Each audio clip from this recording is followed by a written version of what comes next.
En el conflicto armado que sufrimos en nuestro país, hay unas víctimas que permanecen cubiertas por un manto de oscuridad. Se trata de los niños huérfanos del conflicto, niños que a causa de la violencia de los grupos armados perdieron a uno o a sus dos padres y muchos tuvieron que abandonar su tierra. Son niños que viven con algún pariente o les toca presenciar cómo el padre sobreviviente tiene que sortear muchas dificultades para sostener a la familia. El conflicto ha dejado grandes huellas en su alma y por esto muchas veces están llenos de dolor, de rabia, de ideas de venganza. La vida les ha quitado seres queridos, han visto morir vecinos y personas cercanas.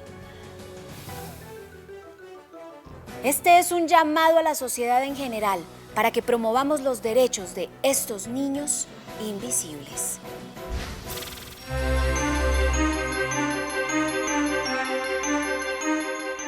Mi mamá estaba en embarazo de mi hermanito, de la vereda nos hicieron pues desplazar. Y como papá no tenía cómo sostener a mis hermanitas y a mamá, se puso a trabajar en una escalera, en una chiva. Entonces, un domingo, él le tocaba un viaje para una vereda pues de Granada. Y en un viaje de tantos que hacía, lo mataron. Ya por la mañana el otro día, en mi casa pues estaban mis tíos, mis abuelitos y estaban pues como llorando. Mi mamá también estaba llorando. Y mi hermanita y yo nos levantamos y preguntamos que qué pasaba. Entonces ahí nos contaron que mi papá se había muerto. Que gente inocente y la matan así como así. Y hay niños como yo que también quedan huérfanos. Mi papá era pues como una persona trabajadora y que le hayan quitado pues como la vida como sin ningún motivo. Entonces pues sí, da como para uno sentir rabia.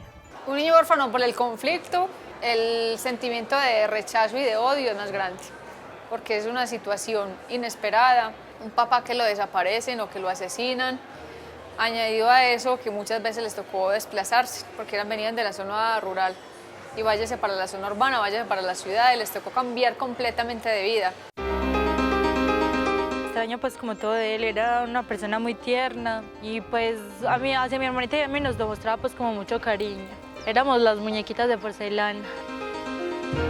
Difícil, la tristeza, que uno no tiene papá y entonces muy triste.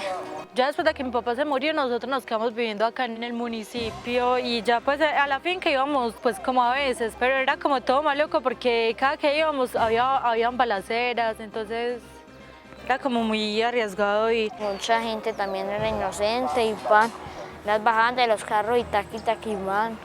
Era así, los dejan tirados en las carreteras, se los subían a los carros y no entiendo por qué eso era tan raro matando a gente inocente.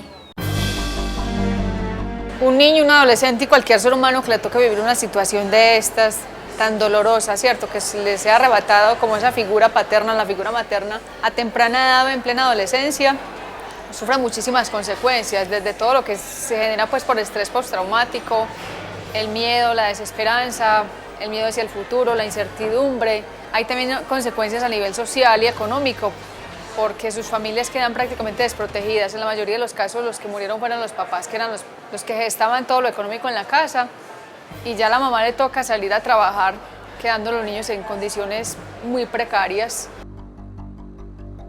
Estos niños generalmente quedan o con sus familias o con redes protectoras extensas. Entonces el trabajo central del ICBF es justamente poder empezar a buscarlos porque estos chicos perdieron o porque sus padres o madres fueron asesinados o fueron desaparecidos. Entonces justamente poder identificarlos para que sean visibilizados por el sistema de atención y reparación a víctimas y que efectivamente entre todos logremos reconstruir el proyecto de vida de tantos niños colombianos. Sí, uno se enfrenta al dolor y entonces ya uno tiene que aprender a superar y ya sabe que uno ya no se va a quedar ante cualquier obstáculo, sino que uno va avanzando. En el futuro me veo pues graduándome, si Dios quiere, consiguiendo pues trabajo, vinculándome con el gobierno, si Dios quiere, ayudando a mi mamá pues como a salir adelante, a mis hermanitos y pues en un futuro muy allá, ya formando pues mi propia familia. No podemos permitir que sean precisamente las víctimas más vulnerables de este conflicto las que permanezcan más olvidadas.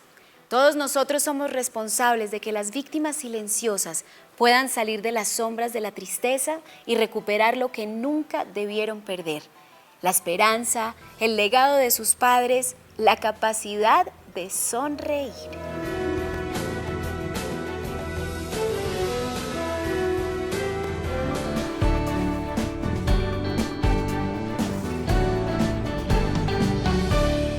ICBF es bienestar.